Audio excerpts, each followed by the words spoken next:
প্রিয় দর্শক, শুভেচ্ছা। আমন্ত্রণ জানাচ্ছি আপনাদের প্রিয় অনুষ্ঠান বিআরবি হসপিটালস টেলিপ্রেসক্রিপশনের আয়োজনে। আজকে আমরা কথা বলবো ভাস্কুলার সার্জারি, অর্থাৎ রক্তনালীর রোগের সার্জারি নিয়ে কথা বলবো।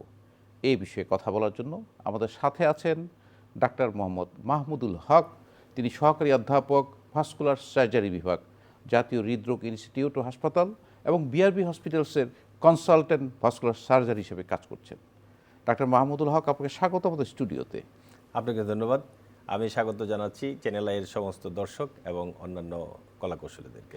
আমরা এই রক্তনালীর রোগ সম্পর্কে আমরা যতটুকু জানি, যেমন হার্টেরও রক্তনালীর রোগ আছে, সেখানেও কিন্তু বাইপাস সার্জারি আছে, কিন্তু আপনারা যে বিষয়টা নিয়ে ডিল করেন, সমস্ত বডির যে রক্তনালী, সাধারণত আপনারা কি কি রোগ পেয়ে থাকেন? ধন্যবাদ। আসলে ভাস্কুলার সার্জন, আমি প্রথমে এই শব্দটা উচ্চারণ করেছি এই জন্যই, আমাদের দেশের অধিকাংশ জনগণ ভাস্কুলার সার্জন বা রক্তনালীর চিকিৎসক আছেন এই শব্দটাই জানেন না। এই জন্য আমি একজন ভাস্কুলার সার্জন হিসেবে গর্বিত। এখন প্রশ্ন হচ্ছে যে আমরা কোন কোন রক্তনালীর চিকিৎসা করে থাকি। সারা শরীরের প্রতিটা কোষেই রক্তনালী রয়ে গেছে, কিন্তু করোনারি ভেসেল অর্থাৎ হার্টের রক্তনালী এবং ব্রেইনের রক্তনালী ছাড়া শরীরের যত জায়গায় রক্তনালী আছে সকল রক্তনালীর চিকিৎসাই ভাস্কুলার সার্জনরা করে থাকে। আসলে এই যে ভাস্কুলার সার্জারি বিভাগটা নিয়েও কিন্তু আমরা একটা নতুন পরিচিত। আমারও মনে হয় যে ভাস্কুলার সার্জারি নিয়ে আজকেই আমরা প্রথম কথা বলছি, তো সেই জন্য আমাদের আগ্রহ অনেক বেশি যে ভাস্কুলার সার্জারি। তারপরে যে কথাটি বলেছেন যে ব্রেন এবং হার্ট ছাড়া বডির অন্যান্য যে ভাস্কুলার মতো রক্তনালীর আপনারা সার্জন হিসেবে কাজ করেন, সেইখানে বডির অন্যান্য রক্তনালীতে কি কি রোগ আপনারা পান সাধারণত? থ্যাংক ইউ, খুব সুন্দর প্রশ্ন। আমরা কি কি রোগের চিকিৎসা করি, আসলে তার আগে আমি একটু বলতে চাই যে আমাদের শরীরে কি ধরনের রক্তনালী আছে। রক্তনালীটাকে আমরা প্রথমত দুইটা ভাগে ভাগ করতে পারি, একটা হচ্ছে ধমনী আর একটা হচ্ছে শিরা।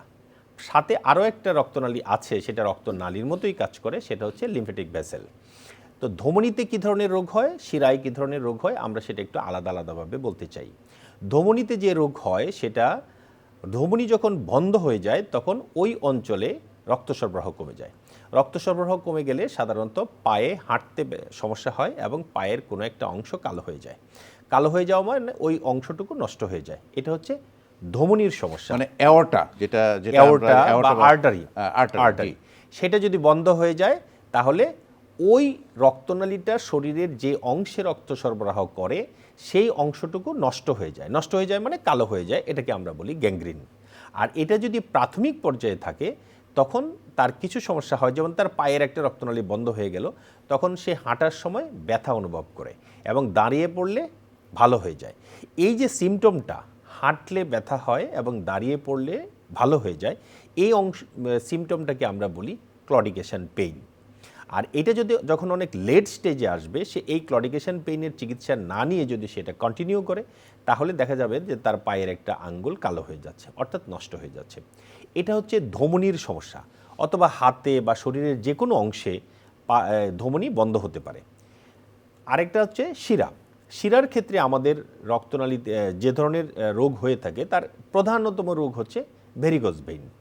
ভেরিকোজ ভেইন তাছাড়া হতে পারে শিরা বন্ধ হয়ে যেতে পারে অনেক রোগীদের ক্ষেত্রে, সেটা আমরা বলি ডিপ ভেইন থ্রম্বোসিস।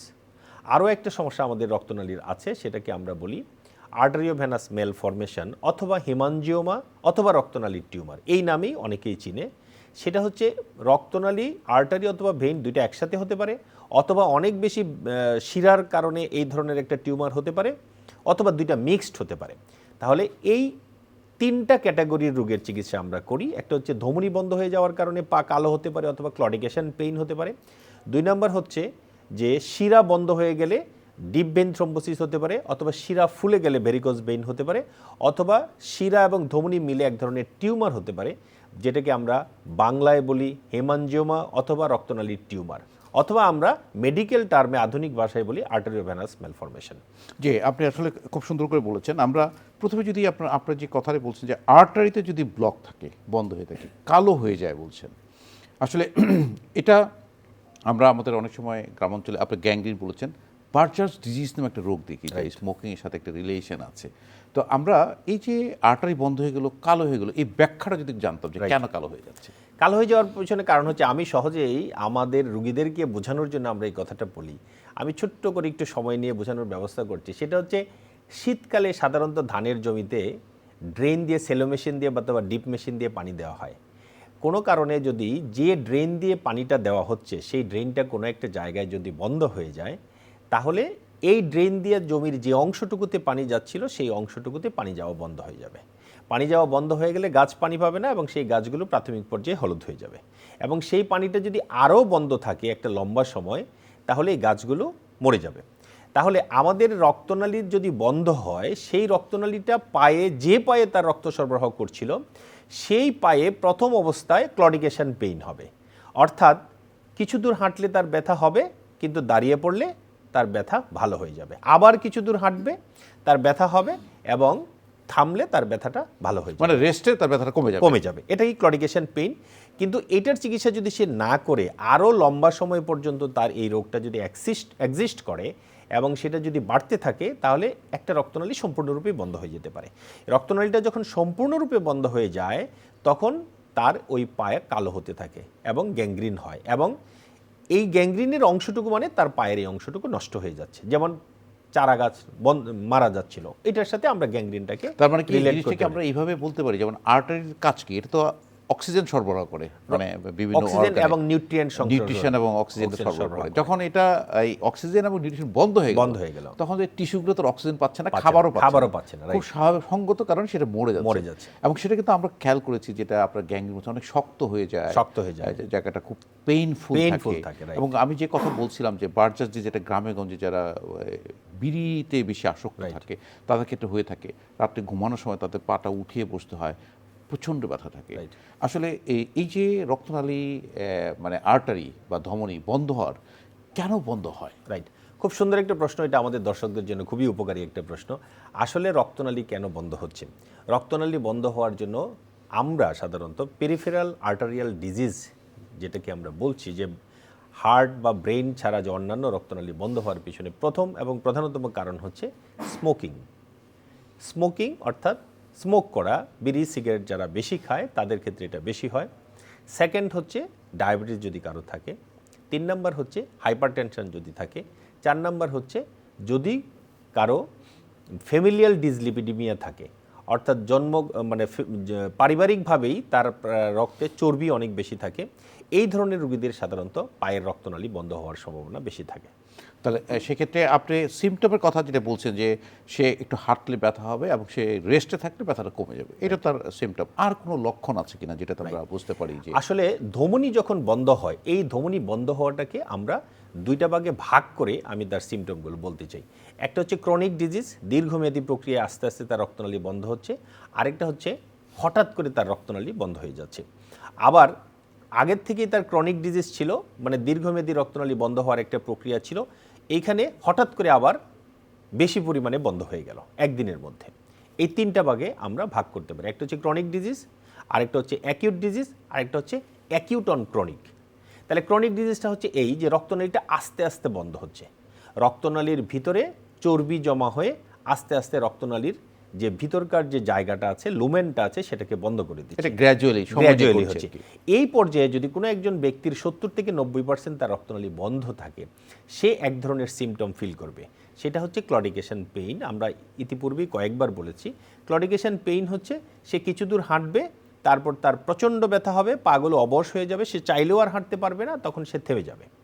থেমে যাওয়ার পর 1 থেকে 1.5 মিনিট থেমে যাওয়ার পর আবার পা নর্মাল হয়ে যাবে, ব্যথা কমে যাবে, সে আবার হাঁটবে, অর্থাৎ ঠিক আগে যতটুকু হাঁটতো ঠিক আবারও এতটুকুই হাঁটবে। এটা হচ্ছে ক্রনিক ডিজিজের লক্ষণ। এই ক্রনিক ডিজিজটা যখন অ্যাকিউটে পরিণত হবে, তার 30% রক্তনালী খোলা ছিল বা 10% রক্তনালী খোলা ছিল, এটা দিয়ে কিছু রক্ত যেত, কিন্তু এখন হঠাৎ করে এখানে জমাট বেঁধে এই 100% বন্ধ করে দিয়েছে। 100% যখন তার রক্তনালীটাকে বন্ধ করে দিল, তখন তার অ্যাকিউট অন ক্রনিক, অর্থাৎ আগে ক্রনিক ছিল সেটা থেকে এখন অ্যাকিউট লিম্ব ইসকেমিয়া হয়ে গেল, অর্থাৎ তার এই বন্ধ হওয়ার পরের অংশে কোনো রক্ত সরবরাহ হবে না। সেই ক্ষেত্রে তার সিমটমগুলো ডিফারেন্ট হবে। হঠাৎ করে তার পাটা ঠান্ডা হয়ে যাবে, তার পা ফুলতে থাকবে, আরও দেরি হলে তার পায়ের মুভমেন্ট নষ্ট হয়ে যাবে, সেন্সরি এবং মোটর ফাংশনগুলো নষ্ট হয়ে যাবে, এবং 12 থেকে 14 ঘন্টার মধ্যে যদি সে অপারেশনে বা কোনো ইন্টারভেনশনে না যায়, তাহলে তার পাটা নষ্ট হয়ে যেতে পারে। এটা হচ্ছে অ্যাকিউট অ্যান্ড ক্রনিক। অনেক ক্ষেত্রে অ্যাকিউট লিম্ব ইসকেমিয়া মানে হঠাৎ করে তার রক্তনালী সম্পূর্ণই ভালো ছিল, সম্পূর্ণ কোনো সমস্যা ছিল না, হঠাৎ করে তার রক্তনালী সম্পূর্ণরূপে বন্ধ হয়ে গেল। সেই বন্ধ হওয়ার জন্য কারণগুলো কি হতে পারে? একটা হচ্ছে থ্রম্বোটিক অকুলেশন, রক্ত জমাট বেঁধে রক্তনালীর ভিতরে পুরো রক্তনালীটাই বন্ধ করে দিল। সেটার জন্য আমরা কারণ হিসেবে অনেকগুলো কারণ ধরতে পারি। তার হাইপার কোয়াগুলেবিলিটি স্ট্যাটাস থাকতে পারে, যে তার শরীরে রক্ত জমাট বেঁধে যাওয়ার একটা প্রবণতা থাকতে পারে, অথবা হার্টের কোনো ডিজিজ থাকতে পারে, অথবা রুডিমেন্টারি সার্ভাইকেল রিপ থাকতে পারে, অথবা তার আগে কখনো হার্ট অ্যাটাক হয়েছিল সেটার জন্য হতে পারে, অথবা হার্টের ভালভুলার ডিজিজ সেখান থেকে হতে পারে। এই কারণগুলোর জন্য অ্যাকিউট লিম্ব ইসকেমিয়া অর্থাৎ রক্তনালী হঠাৎ করে বন্ধ হয়ে যেতে পারে। এই অ্যাকিউট লিম্ব ইসকেমিয়ার সিমটমগুলো খুবই ইম্পর্টেন্ট। একটা হচ্ছে সে পেইন ফিল করবে, 2 নম্বর হচ্ছে তার পায়ে অবশ লাগবে, খুব আগের মতো টাচ করলে যত টের পেত এখন আর সে এতটুকু টের পাবে না। আস্তে আস্তে পাটা ফুলতে থাকবে, তারপর একটা পর্যায়ে তার পায়ের মুভমেন্ট নষ্ট হয়ে যাবে এবং এক পর্যায়ে পা কালো হয়ে নষ্ট হয়ে যাবে। অ্যাকিউট লিম্ব ইসকেমিয়ার ক্ষেত্রে আমাদের দর্শকদের একটি কথা বলা খুবই জরুরি, যাদের এই ধরনের সিমটম হয়েছে তাদের অবশ্যই 8 থেকে 12 ঘন্টার মধ্যে একজন রক্তনালীর চিকিৎসকের কাছে অর্থাৎ ভাস্কুলার সার্জনের কাছে আসতে হবে, কারণ এর পরে আসলে আলটিমেটলি তার পাটা নষ্ট হয়ে যাবে, চিকিৎসা করেও তার পাটাকে সেভ করা যাবে না। মানে ওই যে আপনারা যেরকম হার্ট অ্যাটাকের কথা বলেন যে 12 ঘন্টার মধ্যে, যে রক্তনালীটা আপনি যদি পুনরায় চালু করে দিতে পারেন 8 থেকে 12 ঘন্টার মধ্যে, তাহলে তার পা সম্পূর্ণ ভালো হয়ে যাবে। আর যদি এটা ডিলে হয় তাহলে ধরো যে অংশটা নষ্ট হয়ে গেল সেটা আর ফেরত পাওয়া যাবে না। কাজে এটা খুবই মানে আমরা গোল্ডেন আওয়ার বলি, গোল্ডেন পিরিয়ড অফ টাইম, এই সময়টা খুব জরুরি। এটা আসলে আমরা একটা ভালো তথ্য পেলাম। এইখানে আমার একটা প্রশ্ন আছে যে আপনারা এই রক্ত চলাচল বন্ধ হলো কিনা বা কত % বন্ধ হলো আমরা কোন পরীক্ষার মাধ্যমে নিশ্চিত হতে পারি? খুব সুন্দর একটা প্রশ্ন, এটা আমাদের দর্শকদের অনেক বেশি জানা প্রয়োজন। এই প্রশ্নগুলো এত সুন্দর যে খুব সিম্পল একটা পরীক্ষার মাধ্যমে আমরা ওই রক্তনালী বন্ধ হয়েছে কিনা সেটা আমরা জানতে পারি। সেটা হচ্ছে কালার ডপলার স্টাডি অথবা ডুপ্লেক্স আল্ট্রাসাউন্ড স্ক্যান। এটা হচ্ছে রক্তনালীর এক ধরনের আল্ট্রাসাউন্ড। ঠিক আল্ট্রাসাউন্ড যে মেশিন দিয়ে করা হয় সেই মেশিন দিয়েই ডপলার আল্ট্রাসাউন্ড করা হয়। পায়ের রক্তনালীগুলোকে আমরা স্ক্যান করি। জাস্ট যেখানে মানে আল্ট্রাসাউন্ড মেশিন আছে সেখানেই এই পরীক্ষাটা করা সম্ভব। প্রাইমারিলি যদি কোনো ভাস্কুলার সার্জন থাকে সবচেয়ে ভালো, যদি না থাকে তাহলে একজন রেডিওলজিস্ট চাইলেও এই পরীক্ষাটা করতে পারেন। এটা হচ্ছে ডপলার আল্ট্রাসাউন্ড। ডপলার আল্ট্রাসাউন্ড করার পর যদি কোনো প্যাথোলজি পাওয়া যায় যে সত্যিকার অর্থেই তার কোনো রক্তনালী বন্ধ আছে বা অর্ধেক বন্ধ আছে, এই ধরনের রোগীদের ক্ষেত্রে আমরা পরবর্তীতে সিটি এনজিওগ্রাম অফ আর্টারিজ করার একটা অ্যাডভাইস করে থাকি। জি, আমরা তাহলে এই যে আপনার কালার আল্ট্রাসাউন্ড যে স্টাডি সেটা এবং সিটি এনজিওগ্রামের মাধ্যমে আমরা রক্ত চলাচল দেখতে পেলাম। এখন কোনো রোগীর তো 30% ব্লক থাকতে পারে, কোনো রোগী 100% ব্লক থাকতে পারে। ট্রিটমেন্ট অপশনগুলো কি? রাইট, আমাদের যদি ধমনী বন্ধ হয়, রক্তনালী বন্ধ হওয়ার কারণে, যে রক্তনালী বন্ধ হওয়ার কারণে গ্যাংগ্রিন হচ্ছে বা হাঁটতে পারছে না, এই ধরনের রক্তনালীর ক্ষেত্রে আমাদের দেশে খুবই আধুনিক চিকিৎসা আছে।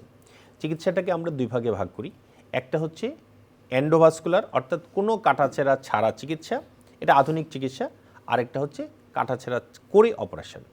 কাটাছেঁড়া করে যেটা অপারেশন, যে অংশটুকু রক্তনালী বন্ধ হয়ে গেল সেই অংশর সেগমেন্টটা যদি ছোট হয় তাহলে আমরা এন্ডার্টারেক্টমি করি, অর্থাৎ এই রক্তনালীটা যে জায়গায় চর্বি জমে বন্ধ হয়ে গেছে সেই চর্বিটা পরিষ্কার করে আমরা এটাকে আবার চালু করে দিই। এটা হলো এন্ডার্টারেক্টমি। আর যদি এই জায়গাটা অনেক লম্বা হয় তাহলে এই রোগীর শরীর থেকে একটা অপ্রয়োজনীয় রক্তনালী নিয়ে আমরা এটাকে বাইপাস করে দিই। হার্টে ঠিক যেভাবে বাইপাস করে, পায়ের রক্তনালী কোথাও বন্ধ হয়ে গেলে আমরা সেটাকে বাইপাস করে দিই। এটা হচ্ছে সার্জারি। আরেকটা হচ্ছে কাটাছেঁড়া ছাড়া সম্পূর্ণ আধুনিক পদ্ধতিতে স্ট্যান্টিং করে অথবা বেলুন এনজিওপ্লাস্টি করে আমরা রক্তনালী চালু করে দিতে পারি। হার্টের রক্তনালীতে ঠিক যেভাবে রিং পরানো হয় ঠিক আমরা পায়ের রক্তনালীতেও একইভাবে রিং পরাতে পারি এবং একই প্রসিডিওরেই রিংটা হয়। এতে রোগীর কাটাছেঁড়া হয় না, কোথাও কোনো সেলাই প্রয়োজন হয় না, কোনো অজ্ঞানের প্রয়োজন হয় না। রোগী স্ট্যান্টিং করলে একদিন পরেই রোগী ছুটিতে চলে যেতে পারে এবং তার সম্পূর্ণ পা ভালো হয়ে যাবে। তার মানে চিকিৎসা পদ্ধতি হার্টের যেরকম হার্টের রক্তনালী ব্লক হলে যাওয়া হয়, যেমন বেলুনিং এর কথা বলেছি, এটা আমরা জানি হার্টের মাধ্যমেই, এবং আপনার এনজিওপ্লাস্টি বা রিং লাগানো সেটাও আমরা হার্টের মধ্যে। তো সেক্ষেত্রে আপনি বলছেন এই আর্টারিগুলোতে যদি আমরা বেলুনিং করে দিই বা রিং পরিয়ে দিই তাহলে রক্ত চলাচল পুনরায় চালু হয়ে যাবে এবং তার এই রোগটা থাকবে না। আচ্ছা, এটা গেল আর্টারি সাইডটা। আমরা যদি ভেইনের রোগগুলোর কথা আসি, যেমন একটি রোগ ভেরিকোজ ভেইন, এটা আমাদের কাছে খুব কমন এবং আমাদের বিশেষ করে মহিলাদের গর্ভধারণের পরে বা কারো আগেও এই ভেরিকোজ ভেইন থাকে, যে মোটা মোটা ফোলা ফোলা হয়ে থাকে, অনেকে একটু ভয় পেয়ে যায়। আসলে এই ভেরিকোজ ভেইন সম্পর্কে আপনার কাছে জানতে চাই। রাইট, ভেরিকোজ ভেইনটা আমি আরেকটু, স্যার খুব ভালোভাবে বলেছেন অলরেডি, আমি আরেকটু ভালো করে আরেকটু যোগ করতে চাই। সেটা হচ্ছে যে যাদের পায়ে আঁকাবাঁকা মোটা মোটা শিরা আছে, অর্থাৎ সাপ যখন হেঁটে যায় তখন যেরকম আঁকাবাঁকা হয়, ঠিক ভেরিকোজ ভেইনটা হচ্ছে পায়ের ভেরিকোজ ভেইনগুলো এরকমই হয়। এটা একটা শিরা, সেটা অনেক বেশি মোটা হয়ে যায় এবং এটা আঁকাবাঁকা হয় এবং এটা অনেক সময় অনেক বেশি পেইন ক্রিয়েট করে এবং পায়ের নিচের অংশে ঘা হতে পারে। তাহলে ভেরিকোজ ভেইন কাদের হয়? ভেরিকোজ ভেইন হওয়ার জন্য আমরা সাধারণত একসময় বলতাম যে লং স্ট্যান্ডিং যারা থাকে, যারা দীর্ঘ সময় দাঁড়িয়ে কাজ করে, সে ট্রাফিক পুলিশ অথবা সিকিউরিটি অথবা ওই সেলসম্যান, তাদের ক্ষেত্রে ভেরিকোজ ভেইন হয়। কিন্তু যাদের বসার সুযোগ কম থাকে, অ্যাজ ওয়েল এজ প্রেগনেন্ট লেডিদের ভেরিকোজ ভেইন হওয়ার সম্ভাবনা অনেক বেশি থাকে। সেই সাথে জন্মগতভাবেই যাদের ফ্যামিলিতে অনেক বেশি ভেরিকোজ ভেইন আগের বাবা মার ছিল, দাদার ছিল, তাদের ক্ষেত্রে ভেরিকোজ ভেইন হওয়ার সম্ভাবনা থাকে। তো এই ভেরিকোজ ভেইন ডায়াগনোসিস করাটাও খুবই সিম্পল। সেটা হচ্ছে যে আমরা আগেই বলেছি যে ডপলার আল্ট্রাসাউন্ডের মাধ্যমে আমরা একমাত্র ডপলার আল্ট্রাসাউন্ড দিয়েই আমরা ভেরিকোজ ভেইনের কনফার্ম ডায়াগনোসিস করতে পারি। এবং পরবর্তীতে আমি এখানে একটু যোগ করতে চাই যে ভেরিকোজ ভেইনের তাহলে সিমটম কি হতে পারে, হ্যাঁ, লক্ষণগুলো কি হবে? এবার তো আমরা ওই যে সাপের মধ্যে আঁকাবাঁকা, এটা কিন্তু আমরা সবাই দেখি, অনেকেরই থাকে এটা। তো এটা আমরা আসলে লক্ষণগুলো হচ্ছে দীর্ঘমেয়াদী যদি ভেরিকোজ ভেইন থাকে, প্রাথমিক লক্ষণ হচ্ছে তার পায়ে ব্যথা হবে, পাটা ফুলে যাবে, টনটন করে ব্যথা করবে। এটা হলো একটা প্রাথমিক লক্ষণ, যার পায়ের চামড়া পরিবর্তন হয় নাই। কিন্তু এর পরেও, এই পর্যন্ত থাকার পরেও যদি কেউ চিকিৎসা না নেন, তাহলে তার আস্তে আস্তে পায়ের নিচের অংশ অর্থাৎ গোড়ালির কাছে চামড়াটা কালো হতে থাকবে। এটাকে আমরা বলি লাইপোডার্মাটোস্ক্লেরোসিস, অর্থাৎ চামড়াটা পরিবর্তন হয়ে যাচ্ছে, আস্তে আস্তে কালো হয়ে যাবে। কালো হওয়ার কিছুদিন পরে পায়ের এক অংশে চামড়াটা উঠে যাবে, একটা ঘা হবে, এই অনেক বড় ঘা হবে, যে ঘাটা আসলে সহজে শুকাইতে চাইবে না। এই ঘাটাও যদি দীর্ঘদিন থাকে, তাহলে এখানে ক্যান্সার হওয়ার সম্ভাবনা রয়ে গেছে। এইগুলো হচ্ছে ভেরিকোজ ভেইন আনট্রিটেড থাকলে, যদি চিকিৎসা আমরা না করি, তাহলে এই কমপ্লিকেশনগুলো হতে পারে। তো এই ভেরিকোজ ভেইন আপনার তো বলেন যে ডপলার স্টাডির মাধ্যমে, একই প্রক্রিয়ার মাধ্যমে কিন্তু রোগটা নির্ণয় করা যায়। আমরা আসলে কি ট্রিটমেন্ট করব এই ভেরিকোজ ভেইনের? খুবই সুন্দর প্রশ্ন। যে আমাদের দেশে এখন আমি বিশেষ করে বিআরবি হসপিটালে আমরা, মানে আমেরিকাতে যে চিকিৎসাটা হচ্ছে সেটাও আমরা বিআরবি হসপিটালে আমরা অলরেডি করেছি। যে ভেরিকোজ ভেইনের চিকিৎসাটাকেও আমরা 3টা ভাগে ভাগ করতে চাই। একটা হচ্ছে মেডিকেল ট্রিটমেন্ট, 2 নম্বর হচ্ছে সার্জারি। সার্জারির ক্ষেত্রে আমরা আরও একটু ভাগ করতে চাই, যে সার্জারি হচ্ছে কেটে সার্জারি, আরেকটা হচ্ছে না কেটে সার্জারি। না কেটে সার্জারিকে আমরা আবার 2টা ভাগে ভাগ করতে চাই। না কেটে সার্জারির মধ্যে একটা হচ্ছে যে লেজার, রেডিও ফ্রিকোয়েন্সি অ্যাবলেশন, আরেকটা হচ্ছে ভেনাসিল গ্লু, যেটা দিয়ে আমরা রক্তনালীটাকে বন্ধ করে দিই। তাহলে না কেটে অপারেশনের মধ্যে 2টা ভাগে ভাগ করলাম। একটা হচ্ছে যে যাদেরকে স্পাইনাল দিতে হয়, কোমর থেকে নিচের অংশ অবশ করতে হয়, স্পাইনাল দিতে হয়, সেটা হচ্ছে আরএফএ এবং লেজারের ক্ষেত্রে আমাদের স্পাইনাল প্রয়োজন হয়। যদিও আমি লোকাল দিয়েই রেডিও ফ্রিকোয়েন্সি অ্যাবলেশন এবং লেজার আমরা করেছি, জাতীয় হৃদরোগ হসপিটালে আমরা অনেকগুলো কেস করেছি এবং ইন্টারন্যাশনালি সেটাই প্রেসক্রাইব করা আছে। আর ভেনাসিল গ্লু যেটা আমরা করি, সেটা আমরা বিআরবি হসপিটালে অলরেডি করেছি, যেটা আমেরিকাতে কিছুদিন আগে, আজ থেকে 5 ইয়ার্স অ্যাগো, এই গ্লু ওরা এফডিএ অ্যাপ্রুভ করেছে। সেটা ভেরিকোজ ভেইনের জন্য কোনো অ্যানাস্থেশিয়ার প্রয়োজন নেই, কোনো লোকালের প্রয়োজন নেই, কিচ্ছু প্রয়োজন নেই। শুধুমাত্র আমরা এই গ্লু দিয়ে ভেরিকোজ ভেইনের চিকিৎসা করব, সে 1 ঘন্টার মধ্যেই হেঁটে বাসায় চলে যেতে পারবে। এবং এটার জন্য হসপিটাল স্টের প্রয়োজন নাই। যেদিন আসবে 1 ঘন্টা আগে আসবে, 1 ঘন্টার মধ্যে চিকিৎসা হবে, 1 ঘন্টা পরে বাসায় চলে যেতে পারবে। এটা হচ্ছে অত্যন্ত আধুনিক চিকিৎসা, যেখানে কোনো কাটাছেঁড়া নাই, অজ্ঞান করার কোনো বিষয় নাই, হসপিটালে থাকার কোনো প্রয়োজন নেই। এই চিকিৎসার কি অনেক ব্যয়বহুল? বিশেষ করে ভেনাসিল গ্লুটা একটু ব্যয়বহুল, কারণ আমাদের দেশে যেসব কোম্পানি এই ভেনাসিল গ্লুটা নিয়ে আসে, তারা এই ভেনাসিল গ্লুটা প্রায় লক্ষাধিক টাকার মতো ওই ঔষধের দামটাই নিচ্ছে, বাকিটা হসপিটাল প্রসিডিউর। মানে সেক্ষেত্রে হলো এটা দিলে কিন্তু সে একদম সম্পূর্ণভাবে ভেরিকোজ ভেইন সম্পূর্ণ মুক্ত হয়ে যাবে। এখানে একটি প্রশ্ন এসে যায়, এই ভেরিকোজ ভেইন কিন্তু অনেকেই ভুগছেন, কিন্তু চিকিৎসাতে যান না। যদি কেউ চিকিৎসা না নেয়, যদি সে কোনো চিকিৎসা নিল না, সেক্ষেত্রে ভেরিকোজ ভেইন কি খারাপ দিক হতে পারে? রাইট, আমি এটা বলতে চাই যে অবশ্যই যাদের ভেরিকোজ ভেইন আছে, তাদের অবশ্যই চিকিৎসার আওতায় আসা উচিত। কেন আসা উচিত? কারণ ভেরিকোজ ভেইনের চিকিৎসা অত্যন্ত আধুনিক পদ্ধতিতে আমরা করছি এবং আমি সর্বশেষ যেটা বললাম যে অজ্ঞান প্রয়োজন হবে না, 1 ঘন্টার মধ্যে সে হেঁটে বাড়ি চলে যাবে, কোনো কাটাছেঁড়া হবে না। সুতরাং এটা ট্রিটমেন্টটা অনেক বেশি ইজি হওয়ার কারণে অবশ্যই তারা চিকিৎসায় আসবে। আর চিকিৎসায় যদি না আসে তাহলে তার পায়ে ঘা হবে, যে ঘাটা অনেক দিন যাবৎ শুকানোর জন্য অনেক লম্বা সময় লাগবে, অর্থাৎ 1 মাস থেকে কয়েক মাস পর্যন্ত তার এই ঘাটা থাকতে পারে। আমরা যত অ্যান্টিবায়োটিক দিই, যাই করি, যতক্ষণ পর্যন্ত না ভেরিকোজ ভেইনের চিকিৎসা হচ্ছে ততক্ষণ পর্যন্ত ওই ঘাটা শোকাবে না। সেই সাথে আবার একটু বলতে চাই যে যারা এ ধরনের একটা ঘা নিয়ে দীর্ঘদিন বয়ে বেড়াবেন তাদের ক্ষেত্রে এই ঘাতে ক্যান্সার হওয়ার সম্ভাবনা আছে, ঝুঁকি থাকে, ঝুঁকি থাকে। সেই জন্য অবশ্যই ভেরিকোজ ভেইনের চিকিৎসা যেহেতু অনেক সহজ, খুবই আধুনিক, সুতরাং আমি উপদেশ দিব সবাইকে, রিকোয়েস্ট করব যে ভেরিকোজ ভেইন যাদের আছে তাদের অবশ্যই এই আধুনিক চিকিৎসাগুলো গ্রহণ করা উচিত। এখানে একটু যদি আমি আসি যে পুরোনো দিনের চিকিৎসা এখনও কিন্তু ফার্মেসিগুলোতে পাওয়া যায় ভেরিকোজ মোজা। জি, আমরা কিন্তু ফার্মেসিতে পাওয়া যায়, অনেকেই ব্যবহার করে। তো এই ভেরিকোজ মোজা ভেরিকোজ ভেইনের কোনো উপকারে আসে কি আসলে? আমরা প্রথমেই বলছিলাম যে মেডিকেল ম্যানেজমেন্ট একটা অপশন অফ দ্য ট্রিটমেন্টের একটা অপশন। মেডিকেল ম্যানেজমেন্টে কম্প্রেশন স্টকিং আমরা একটা ঔষধ দেই, সেই ঔষধ আসলে খুব বেশি কাজ করে বলে আমাদের ধারণা নেই। যে রিসার্চে দেখা যাচ্ছে 10 to 15% উপকার হতে পারে, কিন্তু স্টকিং অনেক বেশি উপকার করে। কিন্তু স্টকিং উপকার করে মানে এই নয় যে সে এই রোগটাকে ভালো করে ফেলবে। তো স্টকিং যেটা বাজারে পাওয়া যায়, অনেক দোকানেই স্টকিং পাওয়া যায়, কিন্তু আমরা ভেরিকোজ ভেইনের জন্য যে ধরনের স্টকিংটা অ্যাডভাইস করে থাকি সেটা আমরা লিখে দেই। ওই স্টকিংয়ের প্রেশার কতটুকু হবে, সে কতটুকু প্রেশার মেনটেন করবে, তার লেংথ কতটুকু হবে, এটা কিন্তু আমরা বলে দিই। যারা এই ধরনের প্রেশার মেনটেন করে স্টকিং পরবে না তাদের এই স্টকিং কোনো কাজে লাগবে না।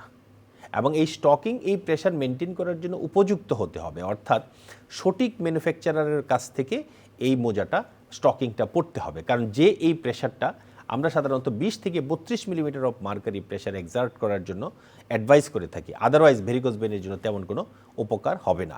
তার মানে দেখা যাচ্ছে যে এই যদি ভেরিকোজ স্টকিংসটা যদি ইউজ করতে হয় তাহলে ডাক্তারের প্রেসক্রিপশন অনুযায়ী সেই স্টকিংটা কতটুকু লাগবে, প্রেশার কতটুকু থাকবে, একজন লুজ করে পড়ে থাকতো তাহলে তো কোনো কাজে আসবে কোনো কাজে আসবে তো সেজন্য ডাক্তারের পরামর্শ নিয়েই কিন্তু এটা ব্যবহার করা প্রেসক্রিপশনটা করা। আপনি আরেকটি রোগের কথা বলেছিলেন যে রক্তনালীতে হিমানজিওমা বা টিউমারের কথা বলছিলেন, যে আর্টারি ভেনাস ম্যালফরমেশনের কথা বলছেন, এই বিষয়টা যদি বলতেন।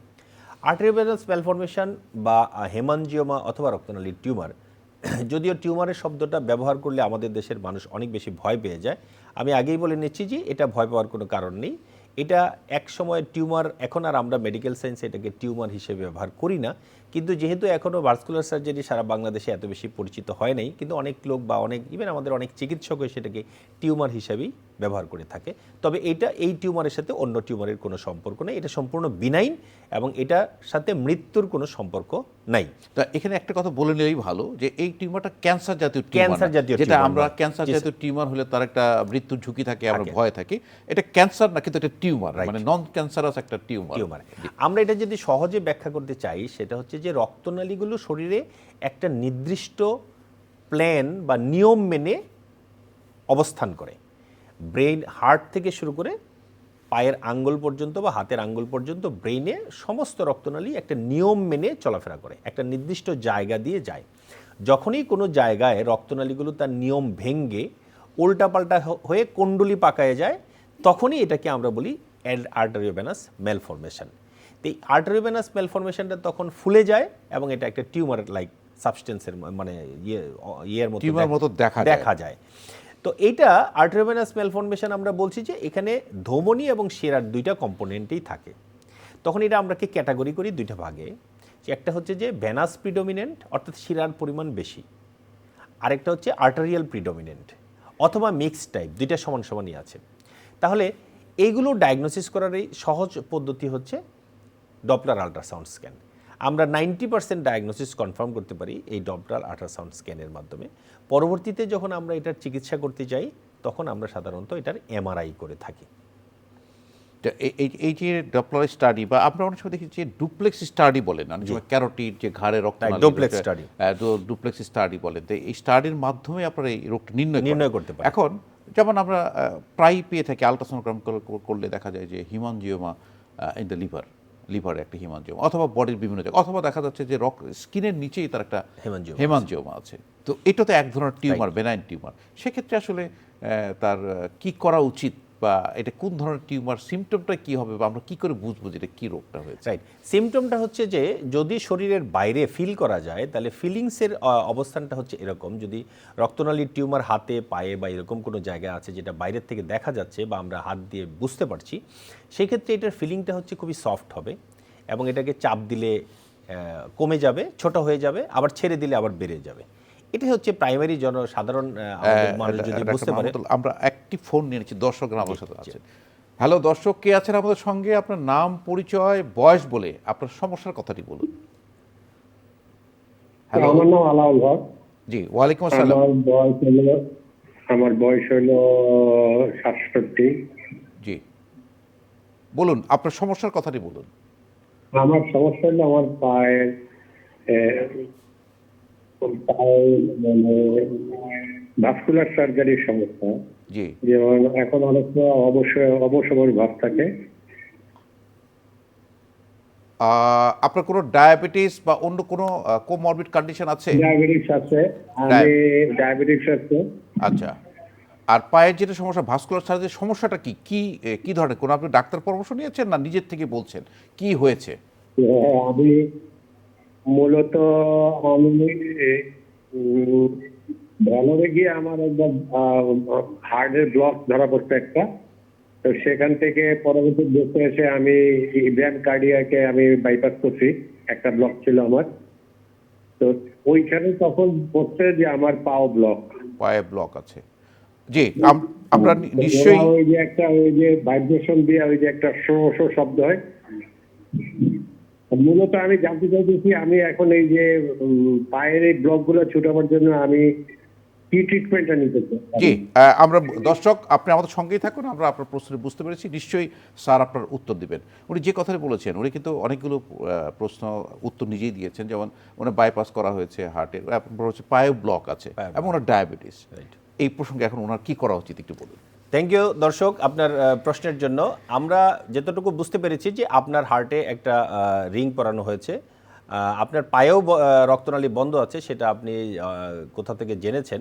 সো প্রথম কথা হচ্ছে যে আমাদের একটা ডায়াগনোসিস কনফার্ম করতে হবে পায়ের রক্তনালীতে ব্লক আছে কিনা। যদি পায়ের রক্তনালীতে ব্লক থাকাটাকে আমরা কনফার্ম করতে হয় তাহলে আমরা প্রথমত ডপলার স্টাডি করব অথবা ডুপ্লেক্স আল্ট্রাসাউন্ড করব এবং একটা city angiogram of abdominal aorta and lower limb arteries, এটা আমাদের করতে হবে। সিটি এনজিওগ্রাম করলে আমরা বুঝতে পারবো যে আপনার পায়ের রক্তনালীর কোন জায়গায় বন্ধ এবং কতটুকু বন্ধ, এবং কোন জায়গায় বন্ধ এবং কতটুকু বন্ধ এই দুইটা বিষয়ের উপর নির্ভর করবে যে আমরা আপনার চিকিৎসাটা কি করতে পারবো।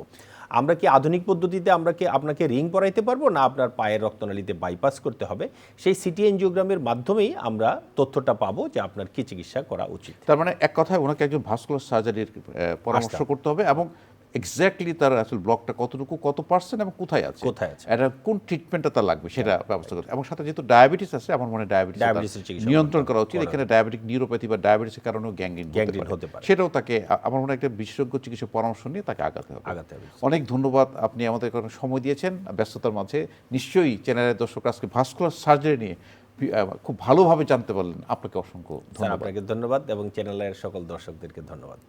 প্রিয় দর্শক, ভেরিকোজ ভেইন অনেকেরই আছে, কিন্তু আমরা জানি না কোথায় চিকিৎসা আছে, কি চিকিৎসা আছে, আদৌ অপারেশন লাগে, এই বিষয়গুলো আজকে আমরা জানলাম। যদি এই ধরনের রক্তনালীর আর্টারি বা ভেইন কোনো ধরনের কোনো জটিলতা থাকে, দেরি না করে একজন ভাস্কুলার সার্জনের সাথে পরামর্শ করুন, নিশ্চয়ই এই রোগটা আপনার ভালো হবে। দর্শক, ভালো থাকুন, সুস্থ থাকুন, নিরাপদেই থাকুন।